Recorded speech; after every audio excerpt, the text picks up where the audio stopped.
Now the On Your Side forecast with Chief Meteorologist Scott Dorval. Hey, we'll keep an eye on that football forecast for the Super Bowl. Charts have been going back and forth. They seem to be zeroing in on a storm going offshore, and then temperatures actually getting mild Saturday night with some rain showers Sunday morning, and then colder as the game time comes in. So, yeah, still chilly. Much better to watch it at home on your TV, so don't feel bad that you're not there. All right, winter weather advisory in effect for much of central and southern Idaho. Now, it's all blue, right? But not the same thing's going to happen in all locations. In the mountains, snow. We're talking about 4 to 7 inches of snow in Long Valley. So we'll call the Winter Carnival. We're going to get a blanket of snow just in time for the weekend where things will clear out. Should be nice for the Winter Carnival then with the new snow, but watch out for roadways, of course, and then roadways in the valley. We've got the winter weather advisory because winter weather will be a freezing rain likely in many locations throughout the Treasure Valley. This is going to be for tomorrow morning.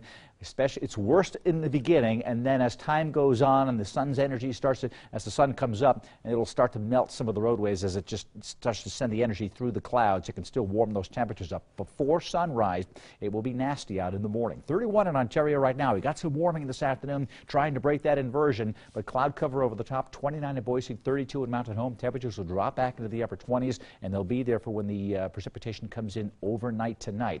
Now in the west central mountains, snow showers will start. We've already had a few flurries. Some snow showers will come in. We get snow. It may turn over to rain for a time in McCall as well as that mild weather moves in. But here's the bulk of the leading edge of the moisture. Portland and Seattle. It's tracking to the north, and it will come in, slide on through, and the more moisture comes in from the south and west tonight. And again, without a lot of wind to stir, without a front coming through early on, it will be just warm air going over cold air, and that moisture will then fall in the form of rain and freeze on contact. That's why the freezing rain is going to be the big issue. So good deal of moisture here as well, and we're talking 6 to 10 inches of snow likely in some of the skiers. Bogus could do very well, maybe 7, 8, 9 inches of snow out of this. We get lucky with that as a series of storm systems kind of rumbles along the jet stream right here. So let's take a look and step through what's going to happen with a detailed look at our future cast. It's kind of interesting what goes on. Cloud cover comes in for tonight here, and so now we move ahead to early in the morning. Here's 4 o'clock in the morning, and the pink represents a mix of rain or snow or mixed precipitation. In this case, frozen precipitation. So this would be freezing rain coming in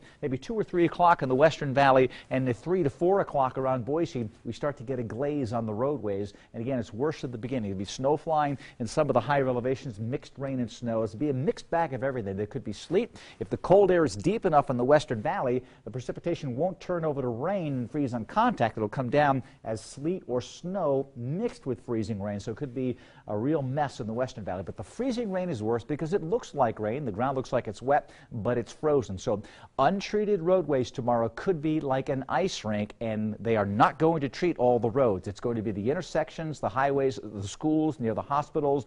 Major intersections really only, and even some of the major arterials may not be treated, only near the intersection. So just keep that in mind. If you see a glaze outside, it is going to be nasty during the early morning.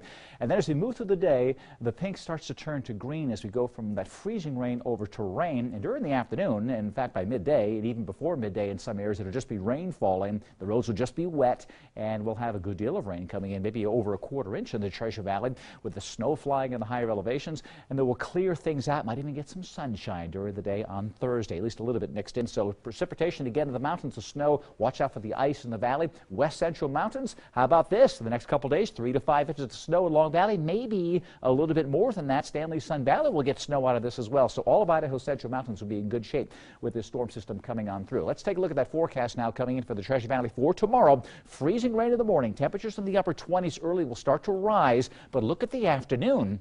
If you sleep in tomorrow, you'll miss it all. It'll just be raining. It'll be warming up above 40. The inversion will be gone, but snow will be flying in Idaho's mountains tomorrow. Well, it might turn over to some rain in Boise County. As temperatures shoot up into the 40s, it will turn over to rain. Idaho City, Garden Valley, but east central mountains will see snow as well. The Magic Valley, you could have ice in the morning in Twin and then gets up to 50 degrees in the afternoon. So that mild weather comes in, and yes, there it is, Don, sunshine. A little bit on Thursday, a little bit on Friday, and a lot on Saturday and Sunday. Nice. Just watch it tomorrow morning. Tomorrow morning will be tough. Yeah. All right. Thanks, Scott. Politics, pomp and plunging polls. Up next, President Obama looks to make up some lost ground as he delivers his 5th State of the Union address. We'll have a preview next.